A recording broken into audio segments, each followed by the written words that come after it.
And welcome back to another day of the devotion. I am Pastor Roy here at Woodlawn Christian Church in Lake City, Iowa, and this devotion is for Thursday, August 31st of 2023. We have made it to the end of August, and it feels like an early fall out there, folks, especially here in the Midwest. So today I've kind of gone back and forth about how much of this chapter 5 in 1 Timothy, we are in 1 Timothy chapter 5, how much I wanted to tackle, and at first I was just going to go to verse 8, and then I kind of decided just now to go to all the way to verse 16. So yesterday we just had 2 verses. Today we have considerably more. So we're going to look at chapter 5 in 1 Timothy, verses 3 to 16.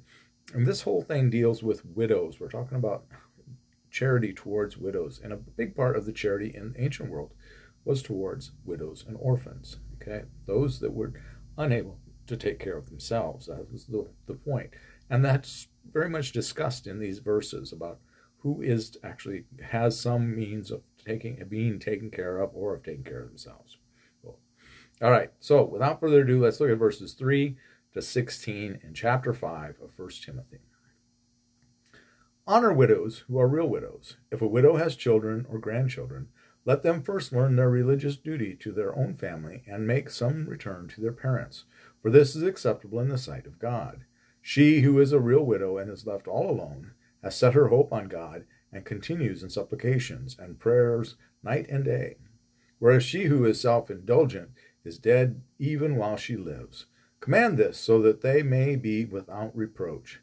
If anyone does not provide for his relatives, and especially for his own family, he has disowned the faith and is worse than an unbeliever. Let a widow be enrolled if she is not less than 60 years of age, having been the wife of one husband, and she must be well attested for her good deeds, as one who has brought up children, shown hospitality, washed the feet of the saints, relieved the afflicted, and devoted herself to doing good in every way. But refuse to enroll younger widows, for when they grow wanton against Christ, they desire to marry, and so they incur condemnation for having violated their first pledge. Besides that, they learn to be idlers, gadding about from house to house, and not only idlers, but gossips and busybodies, saying that they should not what they should not. So I would have younger widows marry, bear children, rule their households, and give the enemy no occasion to revile us, for some have already strayed after Satan. If any believing woman has relatives who are widows, let her assist them. Let the church not be burdened, so that it may assist those who are real widows. And notice that this section starts and ends with talking about real widows, those who are without any support system. They have no surviving children. It is interesting there that it says that she's supposed to have borne children. The widow is supposed to have had children. But yet, if there are children, in verses 3 through 8 is really harping on that. That if you have children or grandchildren, they're supposed to step up and take care of you. That's not supposed to be on the church to take care of you, to provide for you. Your family is supposed to take care of you. In fact, if your family doesn't step up, there's basically a curse upon them. If anyone does not provide for his relatives, and especially for his own family, he has disowned the faith and is worse than an unbeliever. But basically a curse upon you. It is very, very stern, very strong. Now it's interesting that verse 8, it uses the masculine, talking about him, so it's men. Typically the men would be the ones who would take care of mom. It would be the sons take care of their mother, or the grandsons take care of their grandmother.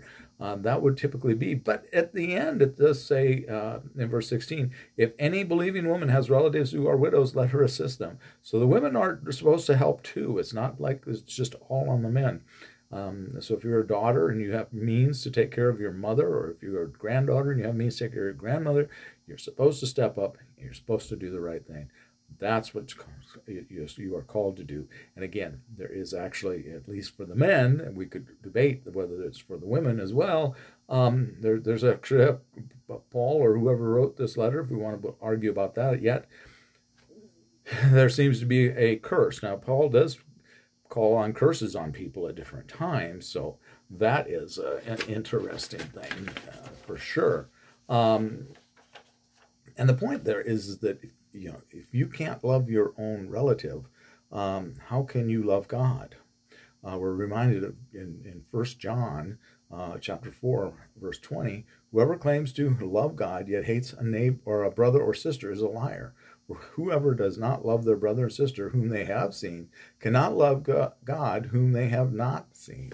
So that's in one of the Johannian epistles that we find that. So the point is that you need to love your family first. Blood is thicker than water. I believe we talked about that yesterday, or maybe the day before. But at any rate, that has come up already in this little bit of this chapter, the chapter prior.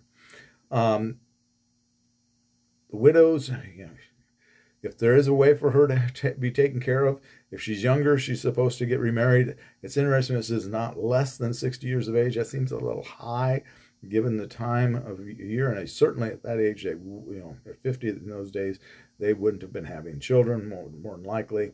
And if they were, it could be very difficult. But at any rate, if she's younger, she's supposed to go out and remarry, and not just be relying on the church to provide for. Kind of alludes to that if things come too easy, that you're wasting your time, basically, that she's an idler and a gossip, a busybody. Those seem kind of harsh to us, those sayings. And some of this is harsh, but we're dealing with limited means here, and we're trying to take care of one another. So Paul, or the author, is definitely calling people to step up and take care of their own first and foremost, as part of your devotion.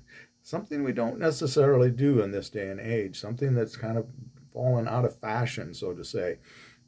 We tend to, sadly enough, put people into nursing homes, and there they stay, and we're so busy trying to make a living that we never go and see grandma or great-grandma.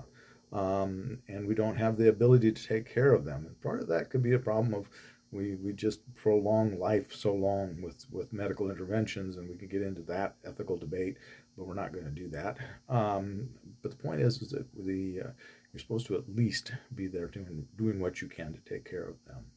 So that is how we're supposed to deal with the widows in their culture. But again, they wouldn't have had... people wouldn't have, if you were suffering from an injury, it's a little bit different for us today. I will confess that, and we have to realize that. We're dealing with people that we are able to prolong their life through medical interventions again, and then they're in a point where we just can't we don't have the technology in our homes to take care of them. In those days, you wouldn't have survived. You just would have, you would have passed away. If you would have had diabetes, you would have been gone. You didn't have a way to manage your insulin and all of that, your blood sugar. You wouldn't have lasted long. And here we have people that go for decades of that care. At any rate, enough rambling for today, Pastor Roy. If these devotions help you in any way, please do like and subscribe. We'd love to see you back here. And remember that if you can bless someone, it's a good idea to bless them. All right? Be a blessing to someone today. Tell them about Jesus.